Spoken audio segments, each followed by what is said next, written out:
We'll probably be making some tables to go along with these graphs like we usually do. So it's up to you what you want to do for that. But the title here is Graphing Reciprocal Functions. We should probably talk first about what the graph of a reciprocal function is going to look like. Now, first, I've got a term up here for you. Remember, quadratics were parabolas, absolute value graphs, we just called those V's. Well, we call the graph of a reciprocal function a hyperbola. It's kind of a fun word, hyperbola. Kind of looks like hyperbola, but hyperbola is how we pronounce that.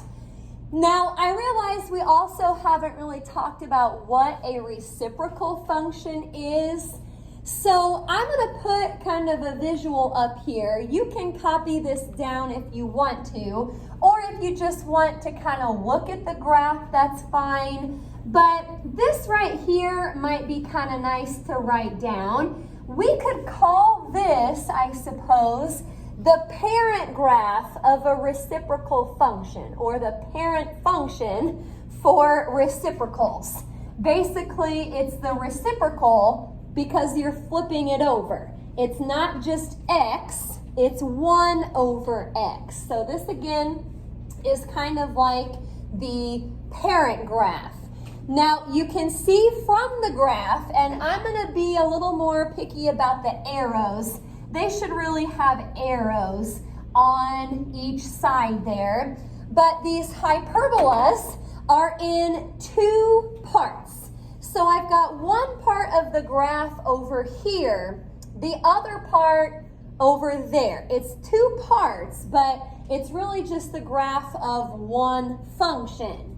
Now, something else we're going to point out here, and this is something that we're going to talk about today and tomorrow. Reciprocal functions have what we call, these are kind of, it's hard to remember how to spell these, but these are called asymptotes. And there's 2 different types of vertical, which would be vertical, straight up and down, and a horizontal. Now, an asymptote, for the most part, we may run into something that's a little different in pre-calc next year with the horizontal asymptotes. But in general, an asymptote is something that you can get really close to, but you don't touch it. You don't touch it, you don't cross it, you just get really close to it. I'm going to try to kind of highlight these asymptotes a little bit more on this graph so you can maybe see it a little bit better. I also kind of think of asymptotes as boundaries. Like once you get those drawn, it kind of just sets up some boundary lines for the 2 parts to your graph. So this little part over here is kind of hugged in between these asymptotes. It gets really close to them, but doesn't touch. Same over here. It's kind of like a boundary. You get really close to it, but you don't touch. So those asymptotes there are things that we're going to be drawing on our graphs. And to get the points that we're going to use to actually draw those curves, we'll make a table for each one so we can get some good points. Okie doke, good stuff here. Reciprocal functions. Now, the directions, I just kind of kept it short and sweet here. We want to graph each function, but once again, we'll be making a table with each problem, and we're going to try to draw in both of the asymptotes. All right, here is number 1. Remember, the parent function was just 1 over x. So now we're going to graph f of x equals 2 over x. It's like the reciprocal function times 2, basically. All right, well, before I make my table, I need to figure out what x values I'm going to use. I know sometimes when we graph things, we just use like -2, -1, 0, 1, and 2. And that's fine for some graphs, but we're going to see some of these shift a little bit, and the x values that you use on this problem may not be the same x's that you need to use on the next problem. So I just kind of came out to the side here, and you may want to write this down also to get the x values. And I'm just talking about the x values in our table. You want to find what x can't equal. To get the x values, find what x can't equal. And to do this, we're going to have to think about those domain killers, or, sounds harsh, but we talked about those a while back. There was 2 of them. One domain killer was the square root of a negative. We're not going to see square roots today, but the other domain killer was a 0 on the bottom of a fraction. So remember what we used to do. We would set the bottom equal to 0. We would solve it for x, which is basically already done here. And then we would come back and say that x actually can't equal that number. Because if you think about it, over here, if x was 0, then obviously you would be dividing by 0, and you can't do that. So 0 is going to be, I'm going to give you a second to get your table started, but 0 is going to be the number that we put in the middle of our table. Okay, and we're not just doing a couple numbers on each side.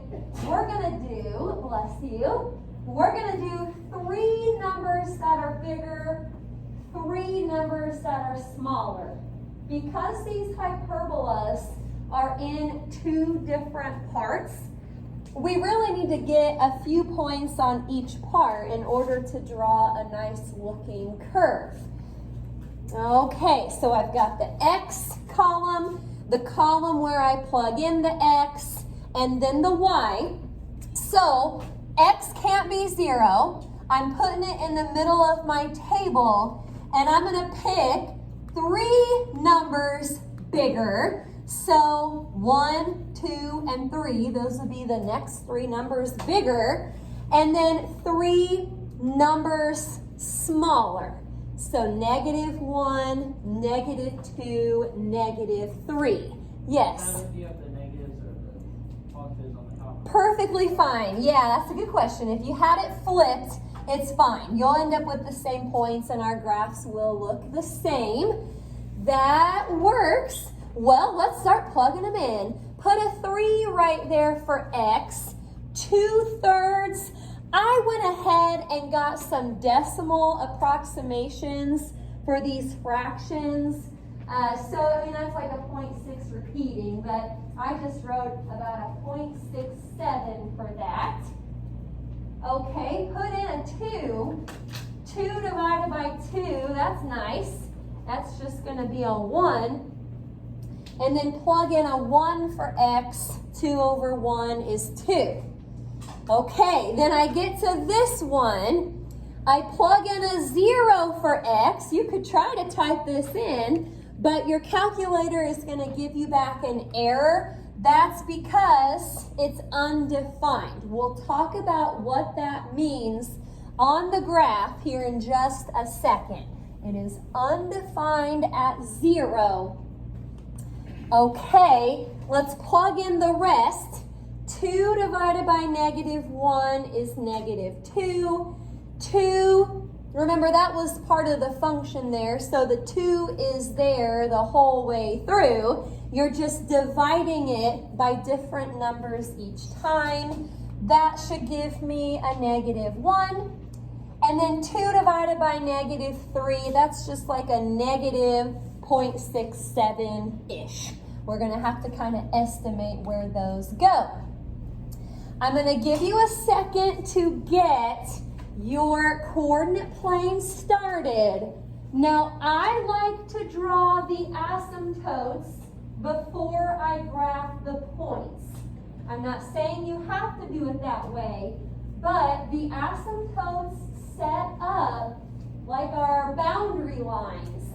So before I start graphing any points, I'm going to show where the asymptotes are. And you're going to want to hear this part because I do want you to draw those asymptotes in the homework. So you'll want to know how you figure out where they go. Remember, there's a vertical and a horizontal asymptote. First of all, I want to talk about the vertical. The vertical asymptote is going to occur at whatever x value that gave you back the undefined y. You can't really plug in a 0 for x, and that's because at x equals 0 right here, kind of hard to see because it's right on top of the y-axis, but that is a vertical asymptote because once again, it's undefined. You don't really have any points there. Okay, the horizontal asymptote. To figure out where this goes, I'm going to just kind of tell you where it is most of the time, and then I'll tell you how to figure out if it's something different. Most of the time, the horizontal asymptote is at y equals 0. Now, you need to know when that would be different because we may actually see that later today. The only time that's different is if you are adding a number to the outside or maybe subtracting a number on the outside. If you're doing one of those two things, remember adding or subtracting on the outside shifts your graph up or down. That would also shift your horizontal asymptote up or down. I'll just go ahead and tell you, if there's a -2 on the outside, your horizontal will be at -2. Or if there was a +2, the horizontal asymptote is going to be up at +2. But if there's no number out to the side, like it is most of the time, it's just going to be right at 0. Okay, I like to graph those first. Now, when I go to do my points, this is the point 3, comma, 0.67. So at 3, I'm going to go up to almost 1, but not quite. So it's kind of between a half and 1. Somewhere in there is fine. Okie doke. 2, 1 is a point. And 1, 2 is a point. I'm going to go ahead and connect those, and then I'll jump down and do the others. Again, the asymptotes are good to draw first because now I can see my boundary lines. I'm going to make this arrow up here pretty close to that vertical asymptote, but I'm not touching it. And same down here, I get close to the horizontal, but I don't touch it. And be sure that you put arrows on both sides. Technically, this will keep going up forever and ever and keep going out to the side. All right, I'm going to jump down here to the others. You already graphed your vertical asymptote for this part. So, -1, -2, -2, -1, and then -3, -0.67. You'll just have to estimate with the decimals. So same deal. I'm gonna get close to both of the asymptotes, but I shouldn't ever touch them. Okie doke. Looking good. So just to summarize, to do the x's in the table, you gotta find what x can't equal first, because that'll go in the middle. Eventually that becomes the vertical asymptote, and then you can kind of draw in the horizontal based on the number out to the side. Any questions about the first one? First one always takes a little while. Let's see what we can do here. On example 2, look out, this one has a -2 out to the side. So that will affect the horizontal asymptote here in a little bit. But it's got 4 over x and then -2. 4 over x minus 2. Again, you don't have to write this step out again if you don't want, but this is still what we're doing. To get the x's, find what x can't equal. And this is pretty much the same as last time. The denominator here is just x. So when I set that equal to 0 to solve it for x, it's already solved. We're just going to say that x can't equal 0. Once you get your table started, we're going to plug in a 0 to the middle. Looking into some of our other problems today, you're not always going to have a 0 for that value. So we'll get to something different here in just a minute. Okie doke. Well, 3 numbers bigger, 3 numbers smaller. Again, it doesn't really matter what order you go in there, just as long as you have them.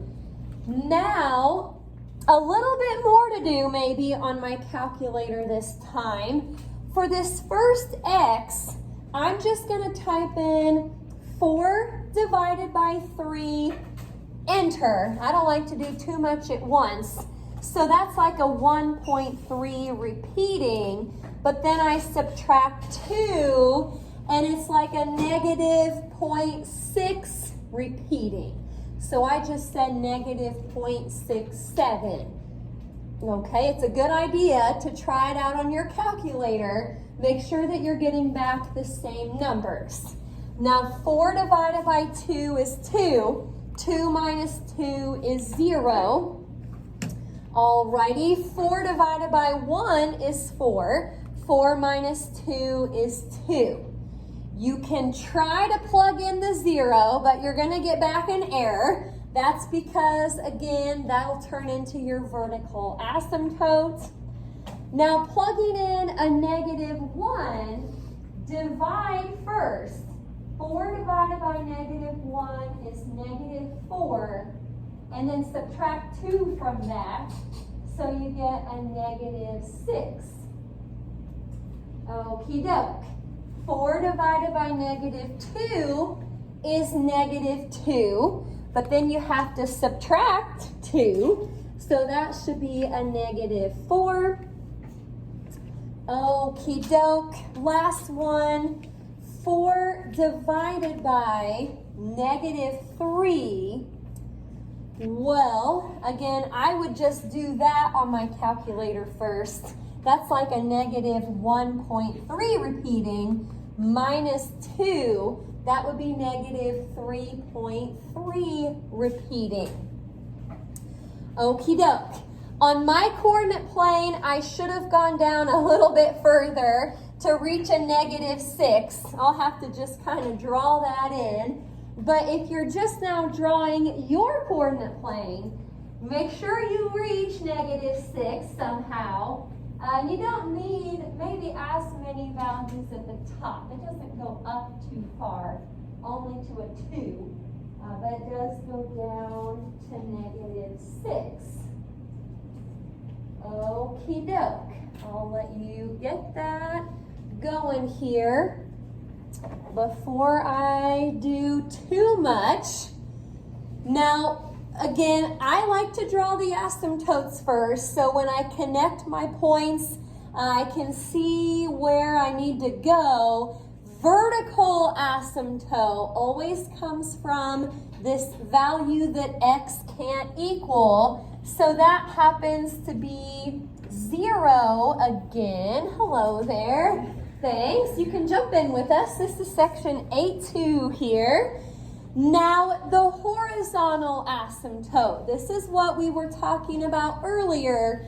Most of the time, it's at 0. Y equals 0. It's not at 0, though, if you're moving up or down. This problem is getting shifted down too, so I need to come down here to -2, and that should be the horizontal asymptote. Okie doke. Well, let's get to drawing the points here, or plotting the points, and then we'll draw the curves. Okie dokie. I've got a 3, -0.67, so that's just almost to a -1. Okay, 2, 0, and then 1, 2. I see the asymptotes, they're basically like boundaries, so I'm going to get close to them. Now on the other side, I didn't leave enough room for it. I should have scooted that down, but -1, -6 is way down there. It's going to be hard to draw my arrow for this one. -2, -4, and then -3. I'm going to go down just below -3. Remember, -3.3 is technically a little bit less than -3. So I guess I'll have to just put my arrow right there. But that'll be our graph for number 2. It's 4 over x, and then the whole thing gets shifted down 2. Okie doke. Any questions about that second one? Alrighty, well, let's see what we've got here for number 3. And I'll get the rest of them printed for you here in just a minute. This one says f of x equals -3 over x plus 1. Now, notice the plus 1 right here is in the fraction. It's not out to the side, so this is not getting shifted up 1. I don't know what that plus 1 is going to do yet. Our horizontal asymptote should be at 0 here, because technically there's no numbers out to the side. Okay, now first, before I can do a whole lot in my table, this is the same step that I've given you on the last couple problems. To get the x values, you got to find what x can't equal. So I'm coming down here. Remember, the domain pillar said you don't want the denominator to be 0. So temporarily, we set it equal to 0 just so we can solve it for x. What we don't want x to equal here is a -1. We don't want x to be -1. So in my table, I'm going to put this time a -1 in the middle. Then I'll pick a few numbers smaller, a few numbers bigger. Okay, any questions about how we got this value? Okie doke. Well, few numbers bigger. I went bigger on top, smaller on bottom. You can have that switched though. So 1 bigger than -1 would be 0, and then a 1 and a 2. Smaller than -1 would be a -2, -3, and then -4. All right, plugging in one number at a time. Stop me if you have any questions or if you don't see something. Let's put in a 2 first. So I went ahead and added on the bottom. When I put a 2 in, 2 plus 1 is what gave me that 3 on bottom. And then negative 3 divided by 3 should be negative 1. So you kind of have to add first, then divide. Put in a 1, 1 plus 1 is 2. Now I divide, and that would give me a negative 1.5. All right, I'm putting in a 0. This is actually going to work this time. None of the other zeros have worked today, but if you take 0 plus 1, you'll get 1. Negative 3 divided by 1 is negative 3.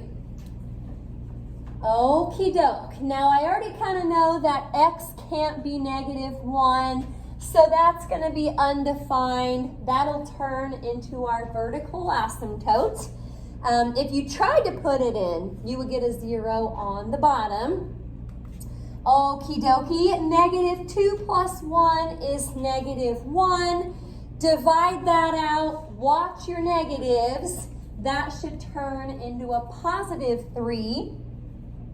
And finally, negative 3 plus 1 is negative 2. Divide that. You should get a positive 1.5. And last but not least, negative 4 plus 1 is negative 3. Anything divided by itself is just 1. So positive 1 for the last value. Okie doke. I'm going to go ahead and draw the asymptotes here before I do the points, so I know where everything goes. Okie dokie. Vertical, once again, the vertical asymptote comes from that x value that x can't be. So in this problem, that was a negative 1. So I guess the plus 1 underneath the fraction kind of moved everything to the left. Alrighty, the horizontal asymptote. Again, you don't have any numbers out to the side here. It's not getting shifted up or down, so that should still be at 0. Okie doke. I've got positive 2, negative 1, 1, negative 1.5, and then at 0, I've got to go down to negative 3. Let me try to connect those. So once again, they get close to the asymptotes but don't touch. Alrighty, negative 2, 3, negative 3, 1.5, and then negative 4, 1. There we have it. That would be our graph for number 3. All right. I think we're probably good after that one. Now, I'll leave it up there if you're still kind of copying that. The assignment is off of another worksheet, but it's a little one this time. So you'll probably, or you will, want a separate piece of paper to do your work.